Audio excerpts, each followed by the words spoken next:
আসসালামু আলাইকুম। আকলিমাস ব্লগ থেকে আমি আকলিমা সবাইকে আমন্ত্রণ জানাচ্ছি সম্পূর্ণ ভিডিওটি দেখার জন্য।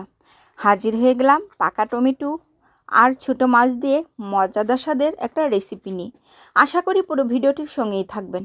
এখন যেহেতু শীতকাল চলছে, সবজির ভর মৌসুম, আর এই ভর মৌসুমে সবগুলো সবজি কিন্তু একদম সতেজ আর টাটকা, আর বাজারে সবজির দাম অনেক কমে গেছে।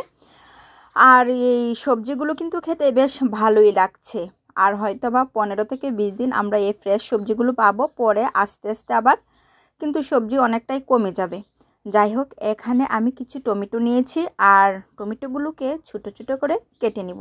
এগুলো কিন্তু একদম ফ্রেশ এবং অল্প তাপেই কিন্তু টমেটোগুলো গলে যায়। আর আমার কাছে তো টমেটোর ঝোল খেতে খুব ভালো লাগে।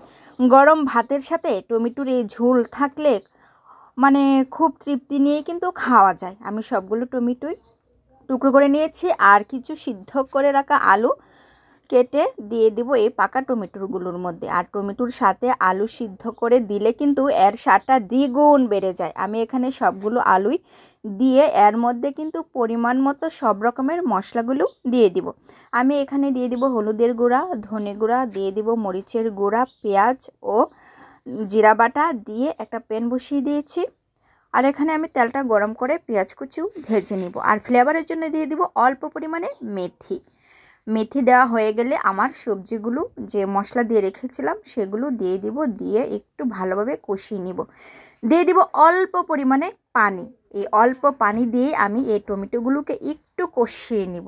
অল্প একটু কষানো হয়ে গেলে এর মধ্যেই কিন্তু পরিষ্কার করে ছোটো মাছগুলো দিয়ে দিব। পরিষ্কার করে যে আমি মাছগুলো রেখেছিলাম সেই মাছগুলো আমি এই টমেটোর মধ্যে দিয়ে দিব। এখানে টমেটোগুলো অনেকটাই কষানো হয়ে গেছে আর টমেটোগুলোর মধ্যে একটা মাখা মাখা ভাব উঠে এসেছে।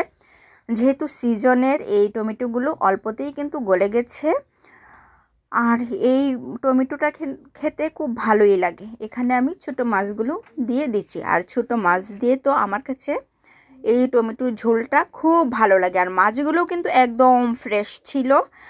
আর শীতের এই মাছ একটু দেরিতে পরিষ্কার করলেও কিন্তু সহজে নষ্ট হয় না, কারণ আমার মাছগুলো কাটতে বেশ সময় লেগেছিল, কিন্তু তারপরও মাছগুলো একদম টাটকাই রয়েছে। কারণ যেহেতু এখন শীত, এই শীতে মাছগুলোও কিন্তু খুব তাড়াতাড়ি নষ্ট হয়ে যায় না। যাই হোক, এখানে আমি আবার একটু পানি দিয়ে দিব, কারণ এটা যেহেতু আমি ঝোল রাখবো কাজেই পানির পরিমাণটা একটু বেশিই দিতে হবে।